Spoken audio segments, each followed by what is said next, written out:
Hello guys, Guna caves ఈ పేరు మీరు మంజుమల్ బాయ్స్లో వినే ఉంటారు.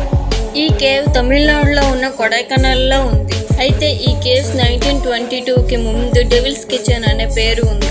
ఈ కేవ్స్ లోపలికి వెళ్ళిన వాళ్ళు తిరిగి రాకపోవడమే దీనికి ఈ పేరు వచ్చింది. 1821లో ఈ కేవ్స్ని కనిపెట్టిన బిఎస్ వార్డ్ అనే బ్రిటిష్ ఆఫీసర్ దీనికి డెవిల్స్ కిచెన్ అనే పేరు పెట్టాడు. 1921 వరకు దీనికి ఇదే పేరు ఉండేది. అయితే కమల్ హాసన్ నటించిన గునా అనే మూవీ దీన్ని మార్చేసింది. గునా మూవీలో ఎక్కువ భాగం ఈ కేవ్స్లోనే షూట్ చేశారు. ఈ మూవీ తర్వాతే ఈ కేవ్స్కి పాపులారిటీ వచ్చింది. అందుకే అక్కడ ఉన్న వాళ్ళు దీన్ని గునా కేవ్స్ అనే పేరు పెట్టారు.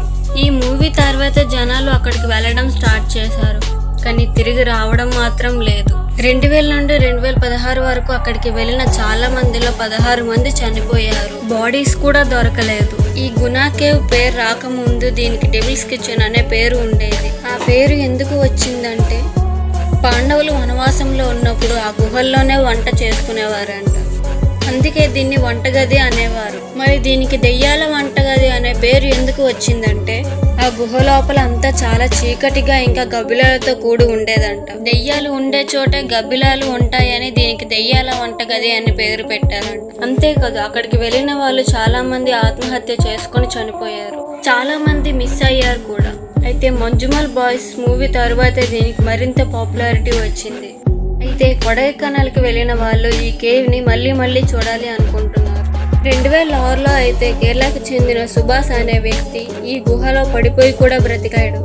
సీజు డేవిడ్ అనే తన స్నేహితుడు సుభాష్ని రక్షించాడు. ఈ స్టోరీని మంజుమల్ బాయ్స్ మూవీగా తీశారు. 20 కోట్ల బడ్జెట్తో తీసిన ఈ మంజుమల్ బాయ్స్ మూవీ 200 కోట్లను వసూలు చేసింది. మలయాళంలో మోస్ట్ పాపులర్గా నిలిచిన ఈ మూవీ తెలుగులో కూడా అంతే పాపులారిటీని తెచ్చుకుంది. ఇదే ఈ గునా కేవ్స్ స్టోరీ.